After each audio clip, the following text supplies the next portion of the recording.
Welcome to mind media the voice of India. Welcome to సమకాలీన విశ్లేషణ with Ramana Muppala. ఈరోజు June 14, 2026. నమస్తే రమణ గారు. నమస్కారం భాను గారు. నమస్తే. Another exciting show. ఈరోజు శ్రోతలకి బెంగాల్ గురించి మేము ఎన్నికల ముందు చేశాము, ఎన్నికల అయిన తర్వాత కూడా ఎట్లా జరిగింది అని చేశాం. కానీ యాక్చువల్లీ చాలా పరిణామాలు జరిగాయి. ఇప్పుడు ఆల్మోస్ట్ బెంగాల్లో తృణమూల్ కాంగ్రెస్ టీఎంసీ అనేది విచ్ఛిన్నమయ్యేలాగా ఉంది. దాంట్లో ఉన్న ఎంపీ వాళ్ళందరూ బీజేపీలోకి మద్దతు ప్రకటిస్తామని వచ్చారు. సడన్గా నాకేమనిపించిందంటే అసలు పెద్ద పార్టీ 2-3 సార్లు పవర్లోకి వచ్చిన పార్టీ ఇలా ఎలా అయింది అని. సో అసలు ఇలా మెల్ట్ డౌన్ అంటారు దీన్ని, అంటే కరిగిపోతుంది. సో రమణ గారు ఏంటిది? అది ఒకప్పుడు కమ్యూనిస్టుల కంచుకోవటం నుంచి అది ఈవిడ చేతిలోకి వస్తే అక్కడ నుంచి బీజేపీ చేతికి వచ్చాక ఇప్పుడు అటు కమ్యూనిస్టులు లేరు, ఇటు టీఎంసీ మొత్తం పోయేలా ఉంది. ఒకసారి ఇదంతా దీన్ని పాయింట్ వైజ్ గా ఈ షోలో మేము మాట్లాడతాము. రమణ గారు మంచి స్లైడ్స్ పట్టుకొచ్చారు, కాబట్టి ఇంగ్లీష్ లో ఉన్నాయి. బట్ గో హెడ్ రమణ గారు, చెప్పండి అసలు ఏంటంటే మీరు చాలా మంచి క్వశ్చన్ అడిగారు, అందుకని నేను ఇందాక కూర్చొని ఈ స్లైడ్స్ అన్ని తయారు చేశాను. ఈ స్లైడ్స్ అన్నమాట. సో చాలా ఇంపార్టెంట్ క్వశ్చన్ అది. అప్పుడు అయిపోయింది ఒకేసారి. అసలు మెల్ట్ డౌన్ ఉండదు కూడా, మెల్ట్ డౌన్ అవటమే కాదు, ఉండకపోవడం నాకు అది మనం తర్వాత మాట్లాడదాం. నాకు డౌటే అది, బట్ గ్యారంటీ ఉండదు, ఇంకా అయిపోయింది అది అనమాట. ఎందుకు అయిపోయింది, ఎందుకు ఉండదు అనే దాన్ని కూడా నేను ఈ స్లైడ్స్ లో చెప్పాను అనమాట. ఇది అర్థం అవ్వాలంటే ఏంటంటే ఇప్పుడు మీరు స్లైడ్ 2లోకి వెళ్ళండి అన్నమాట. Okay, actually what is slide 2లో? ఓకే, పార్టీ సొసైటీ, అది ఫస్ట్ అది అర్థం అవ్వాలి. ఇదేంటంటే 1977లో ముందు లెఫ్ట్ ఫ్రంట్ గవర్నమెంట్ వచ్చింది వెస్ట్ బెంగాల్లో. వాళ్ళు ఏం చేశారంటే, జ్యోతి బసు వాళ్ళు చాలా రోజులు రూల్ చేశారు కదా. వాళ్ళు ఏం చేశారంటే ఒక సిస్టమ్ని తయారు చేశారు, ఎకో సిస్టమ్. అదే అని పార్టీ సొసైటీ అంటారు. పార్టీ సొసైటీ అంటే ఏమిటంటే, ఇప్పుడు చిన్నగా చెప్పాలంటే మీ పల్లెటూరులో ఉన్నారనుకోండి, మీ పల్లెటూరులో మీరు ఏదైనా పని చేయించుకోవాలంటే ఏం చేస్తారు? పంచాయతీ ప్రెసిడెంట్ దగ్గరికి వెళ్తారు, అవునా? లేదా పంచాయతీ దగ్గర అక్కడ ఉండే కారణం అంటే official government pseudo semi government అలాంటివన్నీ ఉండేవి కదా. గవర్నమెంట్ అఫీషియల్స్ వచ్చేవాళ్ళు, బ్లాక్ డెవలప్మెంట్ ఆఫీసర్ వచ్చేవాడు, వీళ్ళ దగ్గర వెళ్తూ ఉంటారు, అవునా? వాళ్ళు ఏం చేశారంటే అసలు వాళ్ళందరూ సైడ్ ట్రాక్ చేసి మీకు పని అవ్వాలంటే ఏం రావాలంటే పార్టీ మనిషి దగ్గరికే వెళ్ళాలి. లెఫ్ట్ ఫ్రంట్ వాళ్ళ పార్టీ ఆపరేషన్స్ని తయారు చేసి పెట్టారు వాళ్ళు అన్నమాట. పార్టీ కోరా అంటారు. అంటే సిటిజన్స్ అందరూ ఆ లోకల్ పార్టీ ఆఫీస్కి వెళ్ళి వాళ్ళ పనులు కావాలంటే డిస్ప్యూట్స్ లేకపోతే దీన్ని సింప్లిఫైడ్ గా మిమ్మల్ని అడుగుతాను. అంటే జనరల్లీ ఇప్పుడు మనము మండల ప్రజా పరిషత్ ఆఫీసుకో లేకపోతే పంచాయతీ ఆఫీసుకో లేకపోతే తహసీల్దార్ దగ్గరకు వెళ్లకుండా ఆ పార్టీ ఆఫీస్కి వెళ్ళాలి పనికి. అంతే. ఆ పార్టీ ఏం చేస్తుందంటే సంతకం పెడితే అవతల వాడు అసలు మాట్లాడటం అనేది ఉండదు. ఆ పంచాయతీ ప్రెసిడెంట్ కానీ మండల్ ప్రెసిడెంట్, పోలీస్ వాడు, డిపెండింగ్ అపాన్ దేని గురించి వెళ్ళారు వాళ్ళు చేసి పారేస్తారు పనులన్నీ అన్నమాట. అది వాళ్ళు చేసింది అనమాట. మామూలుగా ఇప్పుడు మన తెలుగు రాష్ట్రాల్లో మనం పార్టీ దగ్గరికి వెళ్ళి Telugu Desam, Congress, BJP, TRS, BRS ఏదో అయ్యా మాకు కావాలి ఎమ్మెల్యే గారు అంటే ఫోన్లు వెళ్తాయి. అక్కడ అసలు అలా కాదు, పార్టీ రన్స్ ది అడ్మినిస్ట్రేషన్, అంతే. అసలు పార్టీ రన్ చేస్తుంది. పార్టీ సొసైటీ అంటారు దాన్ని పార్టీ సొసైటీ అంటారు. అది వాళ్ళు అలా రన్ చేశారనమాట. దానివల్ల ఏమైందంటే వాళ్ళకి ఒక కంట్రోల్ ఉండేది, స్ట్రిక్ట్ గా మన ఐడియాలజీలో ఉన్నారా లేదా ఒక నిఘా కూడా ఉండేది. వాళ్ళు ఏమనేవాళ్ళు అంటే లోకల్ క్యాడర్స్ ని హర్మద్స్ అంటారు వాళ్ళు అనమాట. అలా నిఘాతోటి వీళ్ళందరూ మన పార్టీకి లాయల్ గా ఉన్నారా లేదా అనేది చూసుకునేవాళ్ళు.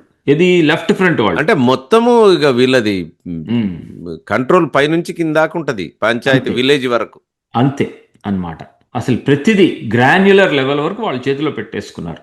కాకపోతే లెఫ్ట్ ఫ్రంట్ వాళ్ళల్లో ఏం చేశారంటే వాళ్ళ పర్సనల్ వెల్త్, వాళ్ళ పర్సనల్ గ్రోత్ చూసుకోకుండా పార్టీ ఐడియాలజీ చూసుకున్నారు వాళ్ళు అన్నమాట. అంటే నిజంగానే చేశారు ఏదో కొత్త గొప్ప. చేసిందేమో చేశారా లేదా అనేది కాదు ఇంపార్టెంట్, చేసింది ఒకటే, జనాల్ని వాళ్ళు గ్రిప్ లో పెట్టుకున్నారు అంతే అన్నమాట. అది పార్టీ సొసైటీ. అది ముందు డెఫినేషన్ మీకు అర్థం అవ్వాలి, అందుకని అది ఎక్కువ. పార్టీ సొసైటీ నుంచి ఇప్పుడు హౌ డిడ్ ఇది మూడో స్లైడ్కి వెళ్దాం.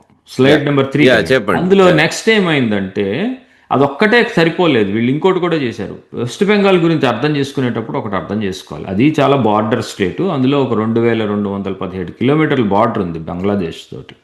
వీళ్ళందరికీ ఏదో ఒక రకంగా అంటే ఎన్స్లేవ్ అయిపోయిన ఓట్ బ్యాంక్ ఒకటి కావాలి వీళ్ళకి. పర్మనెంట్గా గెలవాలంటే. అందుకని వీళ్ళు ఏం చేశారంటే ఒక సప్లై చైన్ క్రియేట్ చేసేసుకున్నారు.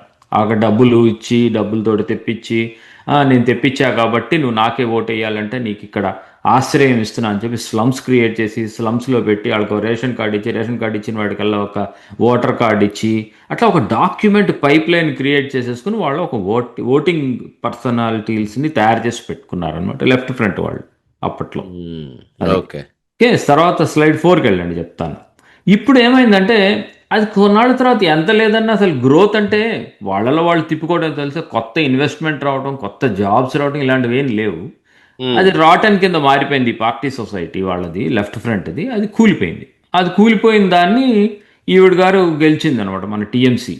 2011లో ఫస్ట్ టైం టీఎంసీ గెలిచింది అక్కడ. ఆవిడ కూడా కాకపోతే దీన్ని మార్చేద్దాము దీన్ని తీద్దాము విజనరీగా చెయ్యాలి అని అసలు ఏమీ చేయలేదు ఆవిడ కూడా. దాన్నే రెప్లికేట్ చేసుకుంది ఇంకో రకంగా. ఎలా చేసింది ఆవిడ? వాళ్ళలాగా స్ట్రిక్ట్గా ఒక పార్టీ ఐడియాలజీ పాలిట్ బ్యూరో ఇలా సెంట్రలైజ్డ్ కమాండ్ ఇట్లాంటివి ఏమీ లేకుండా ఏం చేసిందంటే గూండాలు మళ్ళీనేమో మాఫియా టైప్లో క్రియేట్ చేసింది. అంటే పార్టీ ప్లేస్లో మాఫియా పెట్టింది. మాఫియాలో వాళ్ళు ఏం చేస్తే వీళ్ళు ఏం చేశారంటే పార్టీ ఐడియాలజీ కోసం వీళ్ళు చేస్తే పనులు ఈవిడ కట్ మనీ కాన్సెప్ట్ అని పెట్టింది. లోకల్గా పెట్టిన లీడర్స్ ఏం చేస్తారంటే మ్యాండేటరీ అంటే ఏంటంటే ఖచ్చితంగా నువ్వు వాడికి డబ్బులు ఇస్తే కానవు. అంటే ఏంటి ఇప్పుడు కరప్షన్ అంటే ఇంకో రకమైన కరప్షన్ ఉంటుంది. ఎట్లా ఇప్పుడు మీరు తహసీల్దార్ దగ్గరికి వెళ్తాడు, తహసీల్దార్కి ఒక 10 రూపాయలు ఇస్తే కానీ మీకు సర్టిఫికేట్ ఇవ్వడు, లేదా తహసీల్దార్ దగ్గర క్లర్క్కి ఒక 5 రూపాయలు ఇస్తారు. అది కరప్షన్, అది గవర్నమెంట్ కరప్షన్. వీళ్ళు అట్లా కాదు, గవర్నమెంట్ కరప్ట్ చేయటం కాదు వీళ్ళు చేసింది. పార్టీ మనుషుల్ని తన క్యాడర్ని ఎక్కువగా గుండాలనే పెట్టుకుంది అన్ని చోట్ల. స్ట్రాంగ్ మెన్ బాహుబలీలు అంటారు వాళ్ళని పెట్టేసుకుని వాళ్ళకి కట్ మనీ ఇస్తేనే పని అవుతుంది. అట్లా చేసి పెట్టించింది అనమాట. పార్టీ బదులు గుండాలు చేశారు. గుండాలు మాఫియా గ్రిప్ తయారు చేసి పెట్టింది. వాళ్ళే లోకల్ ఎకానమీని రన్ చేయడం మొదలెట్టారు. అంటే ఏంటి ఫస్ట్ వర్డ్ నేను ఎందుకు చెప్పాను పార్టీ సొసైటీని? పార్టీ సొసైటీనే ఇక్కడ కూడా కాదు, ఇక్కడ ఆ పార్టీ సొసైటీలో గూండాలు బాహుబలీలు వీళ్ళందరూ వచ్చేసారు అనమాట. సో అది జరిగింది. నెక్స్ట్ స్లైడ్కి వెళ్దాం, 5th స్లైడ్. కాకపోతే మరి ఇవన్నీ నువ్వు చెప్తున్నావు, మీరు చెప్తున్నారు రమణ గారు, అసలు ఎట్లా గెలిచింది ఎన్నికలు 2016 2021 అంత పెద్దగా ఎట్లా గెలిచింది అని అడగచ్చు మీరు. ఏం చేశారంటే వాళ్ళు అసలు చాలా అట్టర్ పవర్టీ ఉన్న ఏరియాలో పూర్ పీపుల్ చాలామంది ఉన్నారు అక్కడ. వాళ్ళకి ఏం చేసేది క్యాష్ ట్రాన్స్ఫర్ చేసేది. ఎట్లా లక్ష్మీ బండారు కన్యాశ్రీ అని ప్రోగ్రామ్స్ ఉన్నాయి చేసేది. చేసిన దాంట్లోంచి కట్ మనీ తీసుకునేవాళ్ళు అక్కడ ఉండే వాళ్ళ పార్టీ క్యాడర్ అంతా అనమాట. అది కానీ ఏదో ఒకటి చచ్చినట్టు పెళ్ళికి వచ్చిందే కట్నం అన్నట్టు వాళ్ళతో గొడవ పెట్టుకుంటే కష్టం. కనీసం నాకు తినటానికి 4 రూపాయలు వస్తున్నా 4 రూపాయలు 1 రూపాయి వీడికి పడేస్తున్నా అంతే కదా అనుకున్నారు ప్రజలు. ఆ ప్రజలంతా దే ఆర్ ఓకే అనమాట. అదొకటి. రెండో పాయింట్ ఏంటంటే ఒక విలేజ్ ఉందనుకో ఎంతమంది ఉంటారు? 5,000 మంది ఉంటారు. 5,000 మందికి ఎన్ని ఉంటాయి? 4 బూతులు ఉంటాయి. ఏ బూత్కి ఏ స్ట్రీట్లో వాళ్ళు ఉంటారు అనేది అందరికీ తెలుస్తుంది. ఆ బూత్లో కనుక నాకు ఇన్ని ఓట్లు రాలేదు అనుకో, ఈ 4 స్ట్రీట్ల వాళ్ళు నాకు ఓటు వేయలేదు అని చెప్పి వాళ్ళని ఈ గూండాలు విపరీతంగా చితక్కొడతారు. మామూలుగా కాదనమాట. అంత ఫియర్ సైకాసిస్ క్రియేట్ చేసి పెట్టారు ఆ ఏరియాస్లో. అక్కడితోటి వాళ్ళు ఎవ్వరూ కూడా అంటే బతికుంటే బొలుసాకు తిని బతకచ్చు అన్నట్టు వాళ్ళు ఏంటంటే ఎట్లాగోట్లా ఏదో 4 రూపాయలు వస్తున్నాయి ఆ లక్ష్మీ బండారు కన్యాశ్రీ ద్వారా, వీళ్ళకు 4 రూపాయలు నేను పడేస్తాను, 4లో 1 రూపాయి వీళ్ళకి పడేస్తాను, వాళ్ళకే ఓటేసాను అనుకో నా జీవితం వెళ్ళిపోతుంది. అట్లా ఒక ఏదో రకంగా సైక్లిక్గా ఒకటి క్రియేట్ చేసి పెట్టుకున్నారు ఒక ఎకో సిస్టమ్ని. ఓట్లు వస్తాయి, వీళ్ళకి డబ్బులు వస్తాయి, ఆ వచ్చిన డబ్బులు పార్టీకి వెళ్తాయి, పైదాకా జీవనం వెళ్ళిపోతూ ఉంటుంది అన్నట్టు వెళ్తూ వస్తుంది. కాకపోతే ఇందులో ఒక ప్రాబ్లం ఉంది. అసలు డబ్బులే ఉండవు ఆ స్టేట్కి ఏదో ఒక రోజు. అప్పుడు ఎక్కడి నుంచి డబ్బుల్ని తీసుకొస్తారు? ఆ స్టేజ్ వచ్చిన తర్వాతే యాంటీ ఇన్కంబెన్సీ అని ఒక కొత్త ఇంగ్లీష్ వర్డ్ పెట్టుకుని మాట్లాడుకుంటూ ఉంటారు ఇండియాలో. జరిగేది అదే అనమాట. ప్లస్ బీజేపీ లాంటిది ఇంకో పార్టీ లేదు, లెఫ్ట్ ఏమో చచ్చిపోయింది. వాళ్ళ పార్టీ సొసైటీ చచ్చిపోగానే ఆ పార్టీ చచ్చిపోయింది. ఈ పార్టీ సొసైటీ క్రియేట్ అయింది కాబట్టి ఈ పార్టీ బతికుంది ఇన్నాళ్ళు. నెక్స్ట్ స్లైడ్కి వెళ్దాం చూడండి. ఓకే, అది అయిపోయింది. నెక్స్ట్ స్లైడ్కి వెళ్ళిన తర్వాత అసలు ఇక్కడ ప్రజలు అంటే వాళ్ళని కొన్ని వదిలేరు, మరి బ్రేక్ పాయింట్ ఎక్కడ వచ్చింది? బ్రేక్ పాయింట్ నెక్స్ట్ స్లైడ్కి వెళ్దాం. నేను చెప్పినట్టుగానే ఏమవుతుందంటే ఏదో ఒక టైంకి ఈ వీళ్ళు ఈ గూండాలు వీళ్ళు ఉంటారు చూసారా, వాళ్ళకి డబ్బులు తగ్గిపోతూ ఉంటాయి. అసలు ఇచ్చే డబ్బులు కూడా తగ్గిపోతూ ఉంటాయి. డబ్బులు ఎక్కడ ఉంటాయి? బడ్జెట్లలో. సో కొత్తవి తయారవుతూ ఉంటాయి. ఆ కొత్త దాంట్లో ఫస్ట్ది ఏమైందంటే వీళ్ళది డబ్బులు తీసుకుని స్కూళ్ళల్లో టీచర్ల కింద ఇవ్వటం అని మొదలెట్టారు. అన్నమాట. అది కూడా ఈ గూండాలు. ఇది ఇక్కడికి వచ్చేటప్పటికల్లా ఏమైందంటే ఆ స్టేట్లో ఒక రకమైన క్రౌడ్ ఉంది. వాళ్ళని భద్రలోక్ అని కూడా పిలుస్తూ ఉంటారు. వాళ్ళ లెక్కలో ఏంటంటే లక్ష్మీ కంటే కూడా సరస్వతి ఇంపార్టెంట్. వాళ్ళు పైగానేమో లిబరల్గా మాట్లాడిన వాళ్ళన్నీ హిందూ వర్డ్స్ మాట్లాడుకుంటూ ఉంటారు ఈ భద్రలోక్ వాళ్ళు. వాళ్ళు ఎప్పుడైతే ఇక్కడ జరిగింది ఏంటంటే ఈ 15 నుంచి 20 లక్షలు తీసుకుని గవర్నమెంట్ టీచర్స్ జాబ్స్లో ఎందుకు పనికిరాని గూండాలనే టీచర్ల కింద మార్చేశారు. అసలు వాడికి టీచింగ్కి టీచర్ కింద పెట్టకుండా అనమాట. అది ఫస్ట్ విజిబుల్గా వచ్చింది. అక్కడితోటి మిడిల్ క్లాస్ వాళ్ళు ఇట్లా రోడ్ ఎక్కారు ఇక అప్పుడు అన్నమాట. అదే అది అక్కడ కల్చరల్ బెట్రేయల్ వచ్చింది ఫస్ట్ అన్నమాట. అది సో నెక్స్ట్ స్లైడ్కి వెళ్దాం ఓకే. అనమాట. సో నేను ఇదే ఇప్పుడే చెప్పా కదా, భద్రలోకి ఎడ్యుకేటెడ్ మిడిల్ క్లాస్ వాళ్ళు ఎప్పుడు మేము సెక్యులర్ అంటారు, మేమే ఇంటలెక్చువల్, అసలు ఇండియా అనేది ఇండిపెండెన్స్ వచ్చిందే మా వలన అనే ఒక టైప్ ఆఫ్ ప్రౌడ్ పీపుల్ వాళ్ళంతా అక్కడ ఎడ్యుకేటెడ్ క్లాస్ అంతా. అసలు ఒకటి ఉండేది, what Bengal does today India will do tomorrow అని ఉంటది. అవును. ఆ టైప్ ఆఫ్ మైండ్ సెట్ తోటి ఉండేవాళ్ళు. వాళ్ళకి ఏమైందంటే ఈ ఎస్ఎస్సి స్కామ్ అయింది. ఈ 10th క్లాస్ ఎగ్జిట్లో ఉండే ఈ టీచర్స్ని అపాయింట్మెంట్ స్కామ్ అయిన తర్వాత హ్యూమిలియేటెడ్ దమ్. వాళ్ళల్లో ఎక్కువ మంది టీచర్లు అయ్యి బతకాలి అలా ఉంటూ ఉంటారనమాట. వాళ్ళ ఆ టైప్ ఆఫ్ క్లాస్ అక్కడ. ప్లస్ అది ఏమైందంటే వాళ్ళని రీప్లేస్ చేసి ఈ పొలిటికల్ ఎక్స్టార్షన్ తోటి ఉండే అస్సలు ఎడ్యుకేట్ లేని సిండికేట్స్ ఉంటారు. ఈ గూండాలందరినీ తీసుకెళ్ళి టీచర్ల కింద బాసెస్. ఇప్పుడు నువ్వు చిన్న టీచర్ అనుకో, నీ పైన హెడ్ మాస్టర్ కూడా గూండా ఉంటాడు స్కూల్లో. అది అయితే అయిపోయింది. రెండోది ఏమైంది, అక్కడ నేను ఇందాక చెప్పినట్టు అక్కడికి డబ్బులు ఎవడు ఇన్వెస్ట్ చేస్తాడు అట్లా ఉన్న సొసైటీలో? అందరూ గూండాలకి ప్రతి ఒక్కడు కట్ మనీ ఇవ్వాలంటే డబ్బులు ఇన్వెస్ట్ చేసేవాడు ఎవడు ఉంటాడు. అక్కడితో ఏమైందంటే అక్కడ ఉండే చదువుకున్న పిల్లలందరూ వేరే ఊళ్ళు వెళ్ళిపోయి ఉద్యోగాలు చేయడం. Calcutta has become like A retired people యొక్క సిటీలా తయారైంది అనమాట. సో అది కాక దాని top of that one goondaism ఎప్పుడైతే ఎక్కువైపోయిందో చెప్పిన మాట వినలేదనుకో, వినకపోతే నీ సంగతి ఎట్లా ఉందని చెప్పి ఇంట్లో ఆడవాళ్ళని తీసుకెళ్లి రేప్ చేయటం. అది మాత్రం చాలా అది అంటే అది అది తట్టుకోలేని స్టేజ్కి వెళ్ళిపోయింది. ప్రతి చోట రేపే, ఎవరైనా మాట వినకపోతే రేప్ చేయటం, ఇట్లా తయారైపోయింది సొసైటీ అనమాట. సొసైటీ కొలాప్స్ అయింది. అదైన తర్వాత నెక్స్ట్ స్లైడ్కి వెళ్దాం పదండి అనమాట. ఇంకా వరస్ట్ది ఎక్కడికి వచ్చిందంటే వీళ్ళందరూ, ఇంకోటి కూడా చెప్తాను చాలా ఇంపార్టెంట్, మీరు అడిగిన క్వశ్చన్లోనే ఆన్సర్ ఉంటుంది ఈ స్లైడ్లో. అంటే చదువులు రేపులు గాక ఇక్కడికి ఇది దుర్గా పూజ షాక్ అన్నారు. ఎంత లేదన్నా కూడా ఒక సొసైటీలో, మన సొసైటీలో ఈ హిందుత్వ ఇవన్నీ తర్వాత వచ్చాయి. అవన్నీ జాగృతి అంటే ఏంటి, మన దేశం అయిపోతుంది, మన కమ్యూనిటీ అయిపోతుంది. అదేం లేకపోయినా ప్రతి ఒక్కడు మన దేశంలో ఎలా ఉంటారు, పొద్దునే లేస్తారు, రోజు దేవుడికి దండం పెట్టుకోకపోవచ్చు అలా అని చెప్పి వాళ్ళు దేవుడు నమ్మకం లేని వాళ్ళు కాదు. లెఫ్టిస్ట్ భావాలతో ఉంటారు అలా అని చెప్పి వాళ్ళు ఏమి నాస్తికులు కాదు. రోడ్డు మీద వెళ్తే ఏదైనా దేవుడు బొమ్మ కనబడింది అనుకోసారి దండం పెట్టుకుని బస్సు ఎక్కి వెళ్ళిపోతూ ఉంటారు. అట్లా అని చెప్పి వాళ్ళ మహాపండితులు కాదు. కాకపోతే ఏమవుతుందంటే ఒక స్టేజ్ వచ్చి నువ్వు దండం పెట్టుకోకూడదు, నువ్వు అన్నం ఇవాళ రోజు అన్నం తినకూడదు, ఇవాళ నుంచి రోజు ఓన్లీ ఇదే తిను అంటే నీ రెగ్యులర్ జీవితం ఉంటుందే దాన్ని నువ్వు అలా ఉండకుండా వేరే రకంగా ఉండన్నావు అనుకో, జనాల కోపం వస్తుంది. ఇప్పుడు మీరేమి మహాపండితులు కాదు, దేవుడిని పూజించరు, ఇంట్లో పూజలు చేయరు, ఏమీ చేయరు, కానీ ఒకసారి అలా అని చెప్పి ఎవరైనా పూజ చేస్తుంటే వాడిని తిట్టడం, ఎందుకు పూజ చేసేవరా అని తిట్టరు కదా మీరు. ఇక్కడ జరిగింది ఏంటంటే వాళ్ళ కల్చర్ 100 ఏళ్ల నుంచి ఉన్న కల్చర్ బెంగాల్లో దుర్గా పూజ అనేది వాళ్ళ మహా కల్చర్. అది వాళ్ళు ఆ దుర్గా పూజ దానికి పెద్ద భక్తులు అవ్వక్కలేదు, కానీ అందరు పార్టిసిపేట్ చేస్తారు. ఇప్పుడు మనం దుర్గా పూజకే అది ఎందుకు ముట్టుకుంది ఆవిడ చెప్పేదేనండి. మనం ఉన్నాం అనుకోండి, సంక్రాంతి మనం చేయకపోవచ్చు, కానీ సంక్రాంతి ఆపేయి అంటే మీకైనా కోపం వస్తుంది. అవును, సంక్రాంతి రోజు చేసే పనులు చేస్తూ ఉంటారు మన పల్లెటూళ్ళు. అక్కడ ఏం జరిగిందంటే ఆవిడకి ఇందాక చెప్పినట్టు ఆ బంగ్లాదేశ్ వాళ్ళని తెచ్చేసేసి ముస్లిమ్స్కి ప్యాండరింగ్ ఎక్కువైపోయింది. వాళ్ళు ఏంటంటే ఇర్రిలీజియస్గా ఉండి ఓటు బ్యాంక్ కింద వాడుకున్నారు లెఫ్ట్ వాళ్ళు. ఈవిడ అట్లా కాదు, వాళ్ళకి దాసోహం వెళ్ళిపోయింది వాళ్ళ కల్చర్కి అన్నమాట. ఏం చేసిందంటే ఒకసారి 2016లోనో 2017లో ఏం జరిగిందంటే మొహరం పండగ వచ్చినప్పుడే దుర్గా పూజ 9 days వచ్చాయి. ఆ మొహరం పండగని వాళ్ళు చేసుకోవడానికి వీలుగా ఉండటం కోసం దుర్గా పూజను ఆ రోజు ఆపేమింది. ఎట్లా చేస్తారు అది అక్కడ స్టేట్ హైకోర్టు కూడా వాళ్ళని ఇది చాలా తప్పని ఆవిడకే ఇచ్చింది, కానీ అది ఫస్ట్ టైం సైకలాజికల్ ఇంపాక్ట్ కొట్టింది. అక్కడ ఉండే సెక్యులర్ లిబరల్ హిందూస్ కూడా ఇది మటుకు ఒప్పుకోను అన్నారు అన్నమాట. అది జరిగింది. అది దుర్గా పూజతో ఇదైంది. అది ఓకే. అక్కడితోటి జాగృతి వచ్చింది ఆ అంటే అక్కడ సొసైటీలో. ముట్టుకో ఆహ్, చి అసల అది టచ్ చేయకూడదు. ఆవిడ మొదలు చేయటం తప్పది. అట్లాంటివి టచ్ చేస్తే ఎక్కడైనా గొడవలు అవుతాయి. నీకు ఎంత మెజారిటేరియన్ గవర్నమెంట్ని తీసేయాలని నువ్వు ఎంత చేసినా, నాస్తికత్వాన్ని ఎంత ప్రపోజ్ చేసినా, ప్రతి చోట ఒక సివిలైజేషనల్ ఆస్పెక్ట్స్ కొన్ని ఉంటాయి అన్నమాట. అవి అవి అవేంటంటే కావాలని కాకపోయినా ప్యాసివ్గా కూడా జనాలు వాటిని ఫాలో అయిపోతూ ఉంటారు. ఇప్పుడు మనకు ఉగాది వచ్చింది, అది ఏంటో తెలియకపోయినా ఆ రోజు సెలవు ఉంటుంది, ఆ రోజు కొత్త సంవత్సరం అనుకుంటాం, ఆ ఉగాది పచ్చడి తింటాం. అది ఎందుకనేది కూడా అవసరం లేదు, అందరికీ చేయరు అది.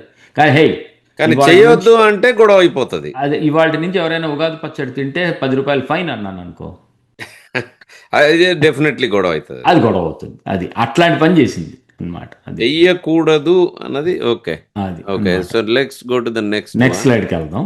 యాహ్! సో అదొకటి అయిపోయింది. అయిపోవడమే కాకుండా ఏం చేసింది, ఇప్పుడు దానికి ప్యారలల్గా ఈ తురకోళ్ళు ఉంటారు చూడండి ముస్లిమ్స్లో, బిగ్ గూండాలు వాళ్ళని.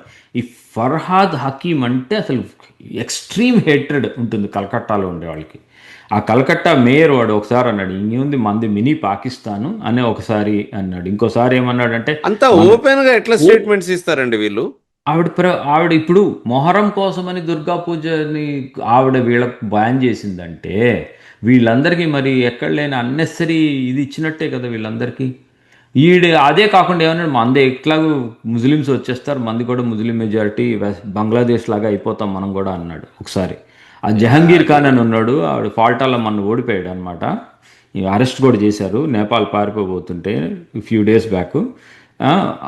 వాళ్ళు అంతే అనమాట, వాళ్ళు అసలు స్మగ్లింగ్, డైరెక్ట్ స్మగ్లింగ్ అనమాట అది అనమాట. ఈ యారగెన్స్ని మ్యాసివ్గా పెంచేశారు ఈ బంగ్లాదేశీ రెఫ్యూజీస్ని తెచ్చేయటం ఇట్లాంటి వాటిల్లో అనమాట. నెక్స్ట్ స్లైడ్కి వెళ్దాము. అదంతా ఉండగా ఇదొకటి కొత్తది తెచ్చారు ఇప్పుడు ఇంకో క్యారెక్టర్‌ని. ఈయన ఎవరంటే, ఈయన పేరు అందరికీ చాలా బాగా తెలిసే ఉంటుంది అనమాట. ఆయన అభిషేక్ బెనర్జీ అని మేనల్లుడు ఆవిడకి. భాయిపో అంటారు కదా ఇతన్ని. బైపో అంటారు వాళ్ళు, మేనల్లుడు బేసికలీ అనమాట. ఆ! అది సంజయ్ గాంధీ పాత రోజులు ఎమర్జెన్సీ అప్పుడు ఇందిరాగాంధీ టైంకి ఎలా సంజయ్ గాంధీ చేశాడో ఎట్లాగో ఒక మినీ సంజయ్ గాంధీ అయిపోయాడు అనమాట. అది అసలు ఆ క్యాండిడేట్‌ని చూస్తే అలా ఉండడండి. చూడ్డానికి మాత్రం చాలా ఏదో ఇదిగా ఉంటాడు. సో అది అన్నమాట, చాలా బ్రూటల్ వాడు కూడా అన్నమాట. సో ఇంకోటి, ఇదంతా ఇలా జరుగుతుంటే మరి నేషనల్ లెవెల్లో బీజేపీ ఉంది, బీజేపీ సిఏఏ పాస్ చేసింది. వీళ్ళందరూ పట్టించుకొని దళిత జాతి ఒకటి ఉంది అక్కడ, మఠువా అని అన్నమాట. వాళ్ళు అక్కడ విశేషం ఏంటంటే, ఆ మఠువాస్ ఎవరు చాలామంది ముస్లిమ్స్ కిందను లేకపోతే క్రిస్టియన్స్ కింద కన్వర్ట్ అవ్వలేదు. వాళ్ళు దళిత్ అయినా మఠువా అంటే మఠువాగానే ఉన్నారు. వాళ్ళు వేరే టెంపుల్స్ అవన్నీ ఉన్నాయి. బంగ్లాదేశ్ వాళ్ళని అట్రాసిటీస్ తోటి కొట్టి చంపడం అన్నీ మొదలెట్టారు అక్కడ బంగ్లాదేశ్లో. వాళ్ళు పారిపోయి వస్తే వాళ్ళకి సిటిజన్షిప్ రైట్స్ ఇచ్చారు బీజేపీ వాళ్ళనమాట. అది చాలా పెద్ద ఇంపాక్ట్ జరిగింది. అది సిఏఏ కింద ఇచ్చారు. అది లీగల్గా వాళ్ళు లీగల్ సిటిజన్స్ అయ్యారు. సంజయ్ గాంధీ ఫినామినన్ ఇప్పుడే చెప్పా కదా, అదొకటి. ఇవన్నీ కలిపి ఒక రకమైన మ్యాసివ్ ఇంటర్నల్ రిసెంట్మెంట్ చాలా జరిగినాయి అసలు, ఒకటి కాదు. దుర్గా పూజ, పిల్లల చదువులు. అది నెక్స్ట్ స్లైడ్కి వెళ్దామండి. నెక్స్ట్ స్లైడ్ లో ఇది పెద్ద ఒక మిత్ ఉంది. ఇది మిత్ దీనిపైన మనం షో చేసాం ఆల్రెడీ, చెప్పారు. అది 28 ఇది కూడా ఉంది. ఓకే, ఇది కానీ దీని వల్ల ఇంపాక్ట్ లేదు. అక్కడ ఉన్న వేవ్ లో ఇదేం పెద్ద ఇంపాక్ట్ లేదు. కొన్ని బార్డర్ డిస్ట్రిక్ట్స్ లో ఆవిడకి రావాల్సిన మెజారిటీ 5,000 బదులు 2,000 వచ్చి, ఆ బార్డర్ డిస్ట్రిక్ట్స్ లో ఆ కాన్స్టిట్యున్సీ ఆవిడే ఎట్లా గెలుస్తుంది, గెలిచింది కూడా.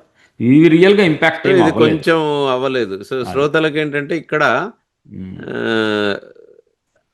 చాలా ఛానల్స్ ఎస్ఐఆర్ అన్నాయి, కానీ ఇది ఇంపార్టెంట్. ఎందుకంటే ఎస్ఐఆర్ ద్వారా బీజేపీ గెలుస్తుందని ఒకటి ఉంది. ఎస్ఐఆర్ వలన బీజేపీ మటుకు గెలవలేదు. ఈవెన్ ఎలాంటి వాళ్ళు అంటే, బీజేపీ అంటే ఇష్టం లేని వాళ్ళు కూడా దాన్ని అనాలిసిస్ చేసి అదే చెప్పారు అన్నమాట. ఎస్ఐఆర్ వల్ల. Okay, so that is done. Next so ఇంకోటి ఏం జరిగిందంటే, ఇందాక చెప్పా కదా వాళ్ళ గూండాలు బెదిరించటాలు ఇవన్నీ ఉంటాయని చెప్పి, ఈసారి సెంట్రల్ గవర్నమెంట్ అనకూడదు, election commission central government request చేసి వీళ్ళని సెంట్రల్ ఆర్మ్డ్ పోలీస్ ఫోర్సెస్ని పెట్టి వాళ్ళతోటి కాన్ఫిడెన్స్ బిల్డింగ్ బాగా చేసింది అనమాట. అడ్వాన్స్గా రౌట్ మార్చెస్ చేయించటము, ప్రతి కార్నర్స్లో వాళ్ళని పెట్టడము, 100 మీటర్స్ రూల్ వరకు ఎవరిని పార్టీ క్యాడర్ని రానివ్వకుండా ఉంచటము, ఇట్లాంటివి కొన్ని తీసుకునేటప్పటికల్లా జనాల్లో కాన్ఫిడెన్స్ వచ్చింది. ఈసారి మన ఇష్టం వచ్చిన ఓటు మనం వేసి ఈవిని ఓడిచ్చేయచ్చు అనే ఒక ఫీలింగ్ తెప్పించింది అనమాట. అది. సో ఆ సిఆర్పిఎఫ్ ఆ! తోని అది. కొంచెం సో గట్టిగానే ఇంకో పని నెక్స్ట్ స్లైడ్‌లో పెట్టాను.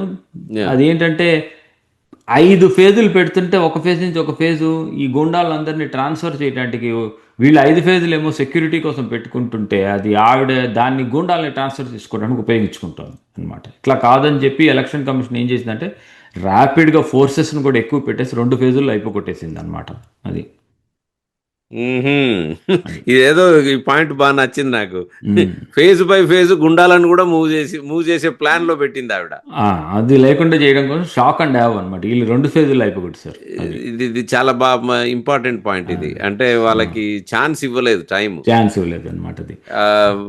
ఓట్లు సో ఎత్తుకోవటం, నెక్స్ట్ ఓట్లు నెక్స్ట్ గుద్దటం. స్లైడ్కి వెళ్దాం అన్నమాట. సో దానివలన రిజల్ట్ ఏమైంది? బీజేపీకి 207 సీట్లు, టీఎంసీకి 80, సువేందు అధికారి ఏమో చీఫ్ మినిస్టర్ కింద వచ్చేసారు. అయ్యాడు.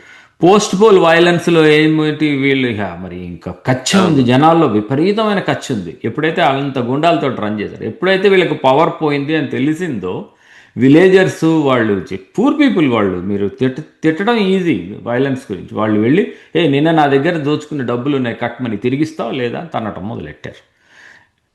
సిఏపిఎఫ్ ఈజ్ కూడా ఏంటంటే ప్రజల వైపు ఉంటారు ఎంత లేదన్నా కూడా, మరీ చంపటాలు పొడవటాలు చేస్తే అడ్డుపడతారు, తనంటుంటే వదిలేశారు తంతే తనుకొని అని చెప్పి వీళ్ళు కూడా అన్నమాట. ఓకే. అన్నమాట. సో ఇప్పుడు ఇప్పుడు స్లైడ్ నెంబర్ 15కి రండి. ఇప్పుడు ఇవన్నీ ఇంత చెప్పా కదా, మీకు అర్థమైపోయి ఉంటుంది. ఒకటి ఏంటంటే వాళ్ళకి అక్కడ ఐడియాలజీ లేదు అసలు టీఎంసీ. సో ఈ రితాబ్రత బెనర్జీ, అదిగో ఆ రితాబ్రత బెనర్జీ అనే ఆయన కూడా ఎక్కడ వాడు సిపిఐఎంలో ఉండేవాడు. టీఎంసీ ఒరిజినల్లీ సిపిఐఎం నుంచి వచ్చిన వ్యక్తి.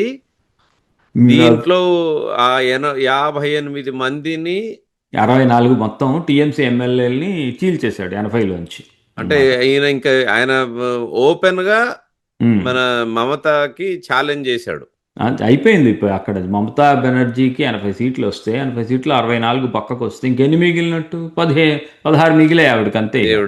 16 అంటే ఇంకా ఆవిడ అంటే ఇప్పుడు ఇతను నేనే అంటున్నాడు. ఇది చాలా ఇంపార్టెంట్ మన శ్రోతలకి. రితాబ్రత బెనర్జీ దీన్ని లాగేసుకున్నాడు మమతా. ఇక్కడ ఎందుకు జరుగుతోంది అనేది ఇంపార్టెంట్. ఎవరు లాగారు అనేది అది చాలా ఈజీ, అది న్యూస్లో దొరుకుతుంది. ఎందుకు జరుగుతోందంటే టీఎంసీకి ఐడియాలజీ లేదు. రెండోది, నేను ఇంకా టీఎంసీ అని చెప్తే జనాలు వచ్చి చితక్ కొడుతున్నారు అక్కడ. సో వాళ్ళని వాళ్ళు సేవ్ చేసుకోవాలన్నా కూడా ముందు టీఎంసీలోంచి బయటకు వెళ్ళిపోయి నాకు దానికి సంబంధం లేదు అదంతా. ఇప్పుడు ఏం చేస్తారంటే వీళ్ళందరూ కూడా, వీళ్ళల్లో కూడా చాలామంది దొంగలు దొండగులు ఉంటారు, కానీ ముందు తప్పించుకోవడానికి మహాప్రభు నేనేం చేయలేదు, లేకపోతే నన్ను చంపేస్తుంది కాబట్టి మమతా బెనర్జీ చేయమంటే చేసా, అభిషేక్ బెనర్జీ చేయమంటే చేసా, నన్ను క్షమించు అనుకుంటూ వీళ్ళు వేరే పార్టీ పెట్టేసుకుంటారు ప్రస్తుతానికి అన్నమాట. తర్వాత ఏమవుతుంది అనేది వేరు. ముందు వాళ్ళని వాళ్ళు రక్షించుకోవాలి, అది జరిగింది. ఇది జరుగుతుండగానే నేను ఇక్కడ రాయలేదు కానీ ఆల్రెడీ ఎన్సిపిఐ అని ఉంది. త్రిపురలో ఒక చిన్న పార్టీ, త్రిపుర వెస్ట్ బెంగాల్, దాని పేరు ఎన్సిపిఐ అంటే national citizens party of India అన్నమాట. ఆ చిన్న పార్టీలోకి ఒక 20 మంది ఎంపీలు వెళ్ళి మెర్జ్ అయిపోయి ఇప్పుడు ఎన్డీఏకి సపోర్ట్ చేశారు. ఎన్డీఏ నేషనల్ మన మోడీ గారిని సపోర్ట్ చేస్తూ ఎన్డీఏకి సపోర్ట్ చేస్తూ వాళ్ళు డివైడ్ అయిపోయారు ఆల్రెడీ అన్నమాట అక్కడ కూడా. So next slide.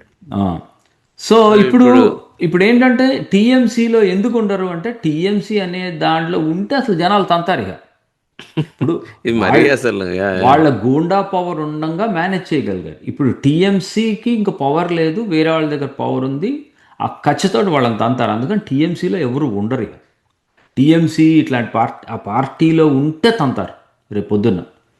అసలు ఆ పార్టీ ఉండదు, ఆ మమతా బెనర్జీకి అసలు ఆ వెస్ట్ బెంగాల్లో ఉంటే గ్రేట్ ఆవిడ రేపు ఎప్పుడైనా వెళ్ళి అన్నమాట.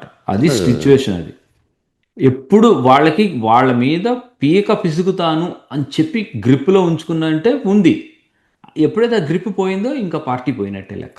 అది అసలు అమేజింగ్. ఇది within no time. So ఇప్పుడు ఇంకోటి ఆలోచించుకోవాలి, మళ్ళీ వీళ్ళు కూడా అలానే తయారవుతారా అనొచ్చు బీజేపీని కూడా కదా. ఇప్పుడు ఎందుకంటే లెఫ్ట్ అలా అయింది ఈజీగా, ఈ సిండికేట్స్ గూండాలు లేకపోతే ఫస్ట్లో చెప్పినట్టు పార్టీ స్టేట్ అది అన్నమాట. అలా కాకుండా అలా అవ్వకుండా వీళ్ళు ఉంటారా, అలా అవుతారా అంటే వీళ్ళు అవ్వరని నేను చెప్పగలను. ఎందుకంటే వీళ్ళకి గెలిచినప్పుడు ఆ బంగ్లాదేశీ ముస్లిమ్స్ లేదా ఇక్కడున్న ముస్లిమ్స్ కూడా వాళ్ళ ఓటు అసలు లేకుండా గెలిచేశారు వీళ్ళు. బై ద వే వీళ్ళకి ఏ స్టేట్లోనూ జరగంత ఒకటి జరిగింది. వీళ్ళకి టోటల్ ఓట్ పర్సంటేజ్ ఎంత వచ్చిందో తెలుసా? State vote percentage 46%. ఆ 46% కూడా ఓన్లీ హిందూస్ది. రియల్గా హిందూస్లో ఎంతమంది వేశారు తెలుసా? ఉత్త హిందూ పాపులు. ఎందుకంటే అక్కడ మీరు ఒకటి గుర్తుంచుకోండి, వెస్ట్ బెంగాల్లో 27% టు 33% యాక్చువల్లీ ముస్లిమ్స్ ఉంటారు. ఉమ్, ఆ మిగిలిన వాళ్ళల్లో వాళ్ళకి 65-70% హిందూస్ ఓటేశారు. అంటే హిందూ కమ్యూనిటీలో 70% బీజేపీకి ఓటేస్తారు. మీరు గుజరాత్ వెళ్ళినా కూడా అలా ఓటు ఉండదు. ఎక్కడికి వెళ్ళినా ఎంత గ్రేటెస్ట్ స్టేట్లో కూడా బీజేపీకి అట్లా అంతమంది హిందూస్ ఓటేయడం జరగదు. వీళ్ళంటే పాపం ఏదో పాత లిబరల్, పాత ఇంటలెక్చువల్ అవి ఇవని చెప్పుకునే బెంగాలీలు మాత్రం 75% బీజేపీకి ఇస్తారు ఓటు. 70%. బా. అంటే అంత రిసెంట్మెంట్ వచ్చింది. రిసెంట్మెంట్ అనకూడదు, వాళ్ళు ఏమయ్యిందంటే, నేను ఇందాక చెప్పానే ఉగాది రోజు ఉగాది పచ్చడి తినద్దు అంటే ఏమవుతుంది, మీరేమంటారు? అరే నేననేవాడిని నా నా ఇండివిజువాలిటీని ఎగ్జిస్ట్ అవ్వదేమో ఈ దేశంలో అనిపిస్తుంది కదా. ఎగ్జిస్టెన్షియల్ థ్రెట్ వచ్చింది వాళ్ళకి. అమ్మ మనం మనం దేవుడికి పూజ చేయకపోవచ్చు, మనం దండం పెట్టుకోకపోవచ్చు. అరే నేను పీల్చే గాలి, నేను తినే తిండి తినకూడదంటే ఎట్లా కుదురుతుంది? సో అది కొంచెం యా. అది. సో సో అందుకని 60% ఓట్స్. సో వీళ్ళకి ఆ బ్యాండ్ వ్యాగన్ లేదు, ఆ బ్యాగేజ్ ఉండదు వీళ్ళకి. వాళ్ళ వల్ల గెలిచా, వీళ్ళ వల్ల గెలిచా అని. వీళ్ళు ఖులేఆం చేసేస్తారు. ఇప్పుడు ఎట్లా అంటే, నువ్వు బంగ్లాదేశ్ వాడో ఎత్తి బంగ్లాదేశ్లో పడేస్తారు. ఇది ఇల్లీగల్ బిల్డింగ్, ఇది టీఎంసీది. అసలు ఎట్లా ప్రజలే విమర్శించట్లేదు, నాదేం పోయింది, బుల్డోజర్ పెట్టినారికి. సో వీళ్ళకి అసలు ఇంకా ఫుల్, పైగా కోర్ట్ ఆర్డర్లు ఏంటి, సుప్రీంకోర్టు ఆర్డర్లు ఏవి కావాలంటే అవన్నీ ఆల్ వెపన్స్ చేతిలో ఉన్నాయి వీళ్ళ దగ్గర. వీళ్ళు ఫటాఫటా చేసుకుంటూ వెళ్ళిపోతారు. పైగా ఇది కూడా డబుల్ ఇంజన్ పుష్ ఒకటి అది కూడా ఉంటుంది. సో వాళ్ళు ప్రామిస్ చేసింది కూడా ఇలానే చేస్తానని చెప్పారు. వాళ్ళు ఏం ప్రామిస్ చేశారో అదే చేయాలి, అంతే. ఇంకా చేయాలని చెప్పారు. అంతే. సో స్టెబిలిటీ ఉంటుంది అండ్ అభివృద్ధి బాటలోకి వెళ్తుంది, ఇంకా వెళ్ళే అవకాశం ఉంటుంది అన్నమాట. ఎందుకంటే వాళ్ళకి ఈ బ్యాగేజెస్ తోటి రాలేదు ఈసారి. అవును. ఇది secular, వీళ్ళతో ముస్లిం, వాళ్ళతో, ఇవన్నీ అన్నమాట. అది సో నెక్స్ట్ వచ్చేసి అది అన్నమాట. ఇప్పుడు లాస్ట్ 17 స్లైడ్ లో చూడండి. టీఎంసీ అసలు ఉంటదా టీఎంసీ, చెప్పండి ఇది ఈ షోలో. నేను ఫస్ట్ లో స్టార్టింగ్ లో చెప్పారు అయినో, కానీ మళ్ళీ చెప్తున్నాను మీకు, అసలు టీఎంసీ అనేది ఉండదు అక్కడ. లెఫ్ట్ రివైవ్ అవ్వదు. మీరు నెక్స్ట్ అసలు చెప్పాలంటే బీజేపీకి ఇది మోస్ట్ 100% ఓటు వేసే స్టేట్లు 2 ఉన్నాయి ఇప్పుడు. అస్సాం ఒకటి, వెస్ట్ బెంగాల్ ఒకటి. పక్కా. నేను ఇంకోటి కూడా చెప్తున్నాను మీకు. ఇన్నాళ్ళు బీజేపీ మోడల్ ఏంటంటే దాన్ని గుజరాత్ మోడల్ అనేవాళ్ళు. గ్రోత్ ఎట్లా వచ్చింది అంటే ఏంటంటే సబ్కా సాత్ సబ్కా వికాస్. అవునా? అంటే అందరూ మన వాళ్ళే, అందరికీ వికాస్ ఉండాలని. ఇక్కడ అట్లా కాదు, జో హమారే సాత్ ఉన్కా వికాస్. ఇవి అస్సాం అండ్ బెంగాల్ మోడల్. ఇది స్వీప్ చేస్తుంది ఇండియా, ఈ మోడల్ మటుకు. ఇక నుంచి ఉండేది ఇండియాది ఈస్టర్న్ విండ్స్, వెస్టర్న్ విండ్స్ అయిపోయినాయి బీజేపీ. అస్సాం మోడల్ చేస్తుంది. గ్లోబల్ గా ఎందుకు ఇది ఇంపార్టెంట్ చెప్పండి. అది మీరు ఎప్పుడైనా ప్రపంచంలో ఏ రోజైనా మీరు కానీ శ్రోతలు కానీ ఎవరైనా సరే, ఒక స్టేట్ గవర్నమెంట్ ఏదో ఎలక్షన్ అయితే ఫ్యాంటాస్టిక్ అని చెప్పి ఒక అమెరికన్ ప్రెసిడెంట్ స్టేట్మెంట్ ఇవ్వడం ఎప్పుడైనా విన్నారా? మీరు లైఫ్లో విని ఉంటారు. ఇది ఫస్ట్ టైం వెస్ట్ బెంగాల్లో జరిగినప్పుడు ఆయన ట్వీట్ కూడా చేశాడు, fantastic victory for you Modi, congratulations అని చెప్పి అన్నమాట. సో ఎందుకు అంటే వెస్ట్ బెంగాల్ అనే దాని నుంచి అసలు ఇండియా సపరేట్ అయిపోతుంది. ఆ పార్టులో అనేక రకాలైన ఇవి జరుగుతున్నాయి. అటు సైడ్ మయన్మార్లో, మళ్ళీ కింద బంగ్లాదేశ్లో అస్థిరత్వం వచ్చింది కదా అప్పుడు, ఆ యూనిస్ ఉన్నప్పుడు గొడవలు అయినాయి. ఆవిడ ఆవిడ పేరేంటి, మన షేక్ హసీనానేమో ఇండియా పారిపోయి రావాల్సి వచ్చింది. అట్లానే మయన్మార్లో ఎప్పుడు రోజు గొడవలే. అక్కడి నుంచి ఉన్న గొడవల వలన మణిపూర్లో కుకీస్ మైటాస్ మధ్య గొడవలు అయినాయి. నేపాల్లోనేమో రెవల్యూషన్ వచ్చి గవర్నమెంట్ మారింది. ఆ ఏరియా మొత్తం ఒక ఇండియాలో కొద్ది గొప్ప స్టెబిలిటీ ఉన్న చుట్టూరా ఇన్స్టెబిలిటీ ఉంది. ఆ పైపెచ్చి వాళ్ళందరినీ ప్యాంపర్ చేస్తూ ఉన్న గవర్నమెంట్ ఏమో టీఎంసీ. అంటే ఏంటి, చైనా అవని ఎవరైనా అవని ఇండియాని పాడు చేయాలనుకుంటే ఈజీగా హ్యాండిల్స్ ఉన్న ఏరియా కింద మారింది. North east. ఇప్పుడు ఏమైందంటే ఆ ఏరియా మొత్తం అసలు ఓన్లీ సెంట్రల్ పార్టీ అనే బీజేపీనే గవర్నమెంట్లో ఉంది ప్రస్తుతం.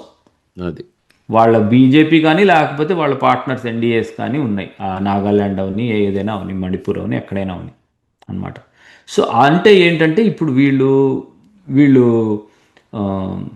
చాలా దాన్ని ఏమంటారంటే ఆర్గనైజ్డ్గా అంతా క్లీనప్ చేసేస్తారు ఈ సువేందు లాంటి వాళ్ళు ఇప్పుడు వాళ్ళని ఉపయోగించుకుని. వాళ్ళకి ఏంటంటే సెంట్రల్ నుంచి సపోర్ట్ ఉంటుంది. అయ్యో ఈ ముస్లిమ్స్ని ఏదైనా చేస్తే నాకు ఓటు పోతుందేమో, బంగ్లాదేశీ ముస్లిమ్స్ని ఏదైనా చేస్తే ఇక్కడ ఉండే ముస్లిమ్స్ ఏమైనా అనుకుంటారేమో, ఇట్లాంటి కన్ఫ్యూజన్ లేదు వీళ్ళకి ఇప్పుడు రూల్ చేసే వాళ్ళకి అక్కడ. సో అందుకని ఇంటర్నేషనల్ అఫైర్స్లో కూడా ఈ స్టెబిలిటీ అనే దాన్ని బట్టి అడ్జస్ట్మెంట్స్ జరుగుతాయి ఆ చుట్టూరా ఉండేది. అందుకని వెస్ట్ బెంగాల్ ఎలక్షన్కి అందుకనే గ్లోబల్ అటెన్షన్ వచ్చింది అనమాట. ఓకే, నేషనల్ Wonderful పాలిటిక్స్ అండి. వచ్చారనుకోండి మీరు, నేషనల్ పాలిటిక్స్ కంప్లీట్గా మారిపోయినట్టు. ఇంకా అపోజిషన్ అసలు ఉందా లేదా అనేది డౌట్ వస్తుంది ఇండియాలో. ఇంకా 19 ఎంపీలు ఆయన యూసుఫ్ పఠాన్ పట్టుకొచ్చాడు. సో సో ఎవరైనా ఇంకా రేపు ఎలా ఉంటుందో మనం చెప్పలేము. అంటే ఈ ఎకానమీ సో ఇంకా చివరిగా ఒక ప్రశ్న. సో మీరు అంటే టిఎంసీ ఇంకా ఎప్పుడు రాదన్నారు కానీ అట్లీస్ట్ నెక్స్ట్ 2 టర్మ్స్ వరకు అయితే గ్యారంటీగా బీజేపీ రావచ్చు అంటారా? అసలు ముందు అక్కడ ఇంకో అపోజిషన్ పార్టీ వచ్చే వరకు బీజేపీ ఉంటుంది. Okay, got it. ఇది అసలు కని విని ఎరుగని టైప్ లో అయిందండి ఇది. కాంగ్రెస్ ను కూలగొట్టి నేను ఇప్పుడే చెప్తున్నా, అక్కడ 42 సీట్లు ఉన్నాయి. వీళ్ళు ఏదో డీలిమిటేషన్ ఇవన్నీ అంటున్నారు. 42 54 సీట్లు అవుతాయేమో, 54 60 సీట్లు అవుతాయి తర్వాత పార్లమెంట్ సీట్లు. అందులో ఒక 4 సీట్లో 2 సీట్లో తీసేస్తే ఇప్పుడైతే 2 సీట్లు పెరిగితే 4 సీట్లు తీసేస్తే కనుక మొత్తం బీజేపీనే గెలుస్తుంది ఇన్ ద నియర్ ఫ్యూచర్. అక్కడ నియర్ ఫ్యూచర్. వండర్ఫుల్ షో అండి. సో అదండి శ్రోతలు, this is the amazing post mortem. ఎందుకు ఇలా జరిగింది, అసలు టీఎంసీ మెల్ట్ డౌన్ అయింది అని రమణ గారితో. ధన్యవాదాలు రమణ గారు. ధన్యవాదాలండి. మళ్ళీ వచ్చే వారం కలుద్దాం మనం. తప్పకుండా. Mind Media, the voice of India.